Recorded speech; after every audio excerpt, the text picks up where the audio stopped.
Gumawa tayo ng ube halaya gamit ang Angel's Condensada. So, syempre, una, kailangan natin dyan ng kamoteng ube. Tapos, pakukuluan lang natin yan hanggang sa lumambot siya. After pakuluan, babalatan naman natin siya and then i-grate natin siya. So, ito yung itsura niya kapag nag-grate. Tapos, syempre, hindi mawawala sa ingredients natin yung Angel's Condensada and Angel's Evaporada.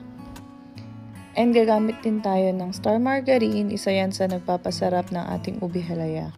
Tapos meron din tayong dalawang 500 grams ng coconut milk. So ayan, na-prepare na natin yung mga ingredients.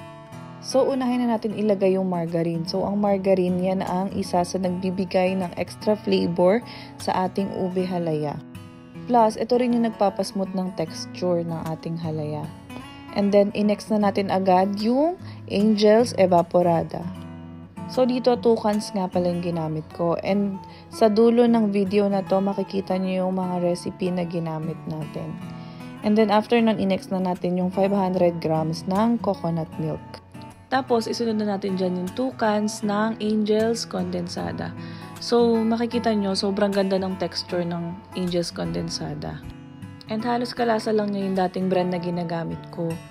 Kaya lang, syempre, pag pangbenta, magta-try ka din ng mas affordable na brand. Pero syempre, dapat hindi pa rin bababa yung quality ng lasa ng mga ginagawa mo. So, isa din yun sa maa-advise ko, dapat low cost lang yung gagawin nyo para mabenta nyo din ng mura, pero syempre, quality at masarap.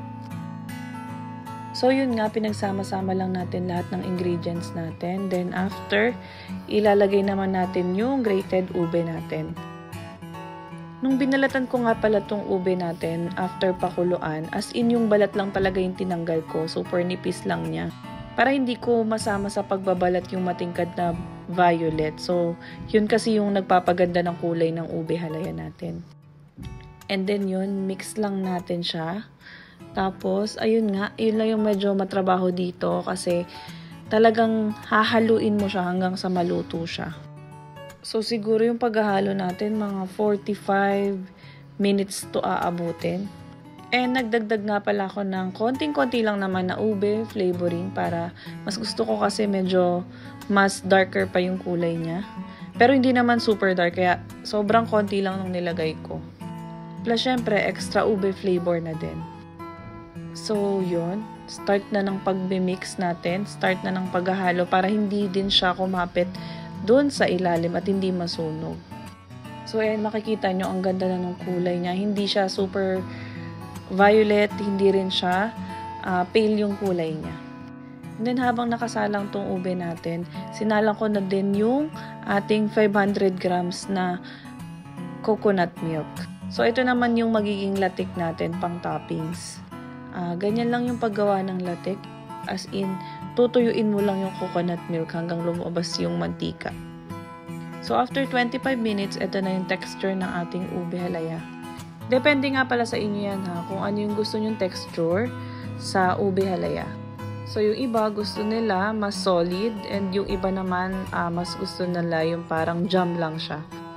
So, sa akin, mas gusto ko parang jam lang yung texture niya kasi yun nga, masarap siya ipalaman sa pandesal, yun. So, after 45 minutes, okay na yan.